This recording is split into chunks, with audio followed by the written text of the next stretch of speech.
Hi guys, good morning. Ano ba naman? Pupunta tayo sa swimming tayo. Clap na lang ni Papa. Today is November 1. Okay? Ayan po sila. Excited sila. Ayan. Diba? Huwag kang humito. Excited sila. Ayan mga bata. Kaya, Hi kids. Saan tayo pupunta? Saan tayo pupunta? Resort. Sa dagat. Yun. Sa dagat daw kami. Madilim ba? Isa pa. Oo nga, ano. Sige, di bali. Mamaya mag-flashlight tayo. Wala kami upuan. Hello. Pupunta tayo sa dagat. Ang oras ngayon ay alas 5. sabi mo, madalawa ka na Marito dyan. Sister, saan ang punta mo? Tita, mabasahin. Hindi ko nga po alam eh. Basta kinuha na lang. Pound po inita. Ba't nakalambitin ka dyan? Pumasok ka sa loob.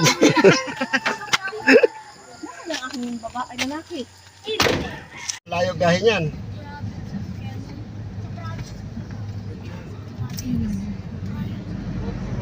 Video na lang para. Province of Quezon. Quezon, Bukidnon.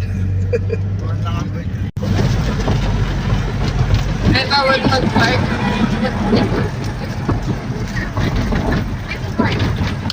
Ang baho naman. Dito na tayo sa Punta Verde. Punta Verde, Sariaya, Quezon. Ayan. Punta Verde Beach Resort.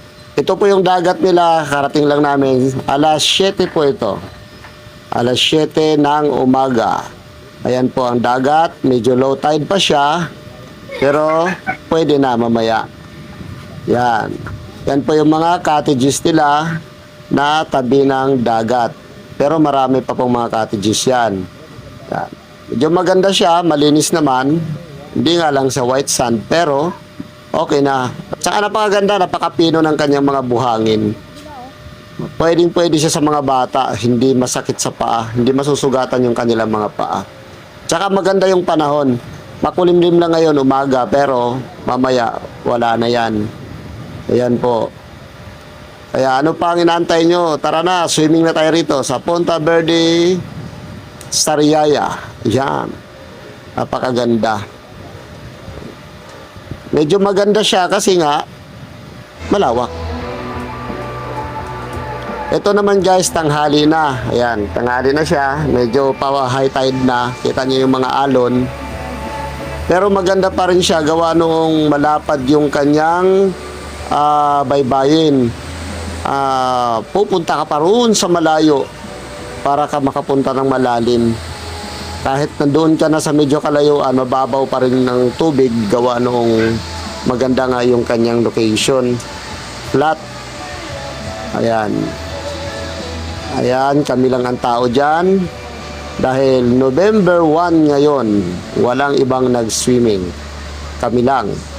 Pero meron ng may mga parating na iba. May nakita ako kanina doon sa may gate. Meron ng mga ibang tao. Yan.